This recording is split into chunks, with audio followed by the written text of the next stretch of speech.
We've all seen it before, or at the very least, heard about it.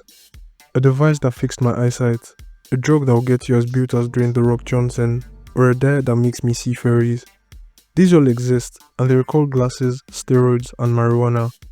We've also seen devices that count our steps, drugs that help with ADHD, or diets that regulate body fat.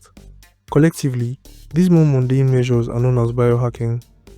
You might have heard the term before, and you probably think of 50-year-olds injecting themselves with teenager blood when you do. At least that was the case for me. But biohacking isn't just practiced by elderly vampires. It's a term for measures that help us live healthier and, keyword here, longer lives. From what I've come across, there are the more common forms of biohacking, like wearable tech and cold exposure, and there are the more extreme forms, like gene therapy and, blood transfusions. People who try out these more extreme versions are known as grinders, and no, they don't also use the dating app. That's a different grind. After living an unhealthy life of poor eating habits and building companies, Bryan Johnson decided to change his ways. What started as a goal to live a healthier life became a goal to live forever. Bryan now follows a blueprint, which he calls Blueprint, and it entails, among other things, a strict diet, over 100 supplements a day, and 6 hours of exercise a week. This has led him to be among the top 1% in terms of speed of aging, sleep, and the most important metric, nighttime erections.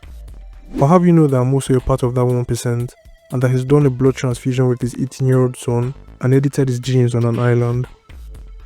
Like Bryan Johnson, Dave Asprey also wanted to live a healthier life before he pivoted to wanting to live a longer one. Being one of the first to adopt e-commerce, it was only fitting that he'd work in the tech and commerce industries when he got older, which led him down a rabbit hole similar to Johnson's. He now follows the bulletproof diet, which he created, and it makes you bulletproof, from toy guns at least. It's a high-fat, moderate-protein, low-carb diet that incorporates intermittent fasting. So it's basically keto plus intermittent fasting, but with a focus on grass-fed, non-GMO foods. Asprey also wears these orange-tinted glasses that improve sleep and reduce stress, but we all know he does it because he secretly enjoys cosplaying Cyclops. Then there's Josey, who's the only one on the list that didn't become a biohacker because they were fat. She got into biohacking because she didn't like the fact that the biohacking community and the scientific community at large was mostly exclusive. She wanted the general public to be a part of it and take their health into their own hands. She's also the most qualified on the list.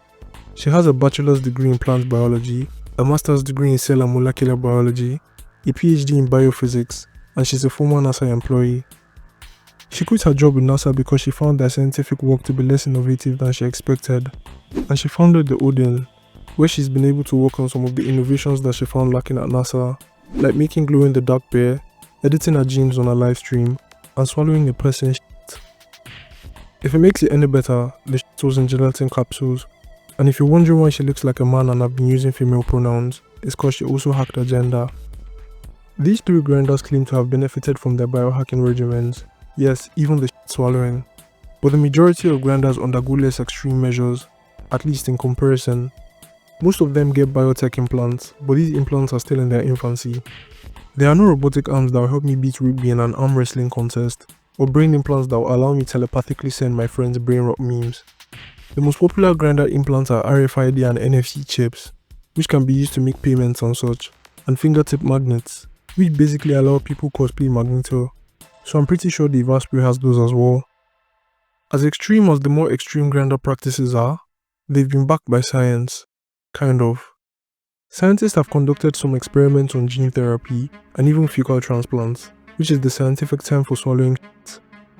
An experiment conducted in 2001 by C.J. Lee and Alexandra C. McFerron showed that follistatin, a protein, can be used to reduce myostatin, another protein. Myostatin, the other protein, inhibits muscle growth, so the follistatin therapy increased the muscle mass of the test rats, which was the same therapy Bryan Johnson underwent on the island. Experiments have also shown that fecal transplants are beneficial to patients suffering from illnesses such as colitis and irritable bowel syndrome, and those with a fetish. For these sorts of experiments, the donors are screened rigorously, and less than 3% of donors pass this screening process. Zayner refused to vet her donors' donation, claiming that doing so made the project seem less accessible to the public. She said that it was a risk she was willing to take if it inspired people to take their health into their own hands, but that she wouldn't feel responsible if someone fell ill from trying such experiments. and that's just philanthropy at its finest. Given some of the extreme measures these grinders go through, there are ethical concerns. For one, most of these practices are dangerous. Just imagine the risks involved if more people choose to inject themselves with their children's blood or ingest someone else's donations, if you catch my drift. Also, if all of this goes according to plan, if humans are able to live forever, what happens to future generations?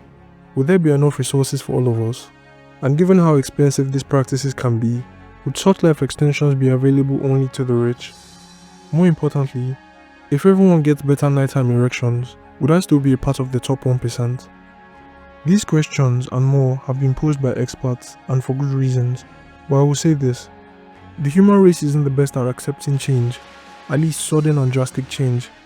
I mean, just imagine going back a couple hundred years to explain to people that you watched all of this on a red box called YouTube. They'll call you a witch and burn you at the stake. But most every innovation we know today started out as a crazy person doing a crazy thing.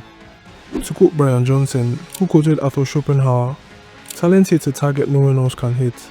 Genius hits a target no one else can see." These guys can't see how crazy what they're doing sounds, probably because you can't see sound, but they can see that what they're doing will make us a better species, or at the very least, that it's worth a shot.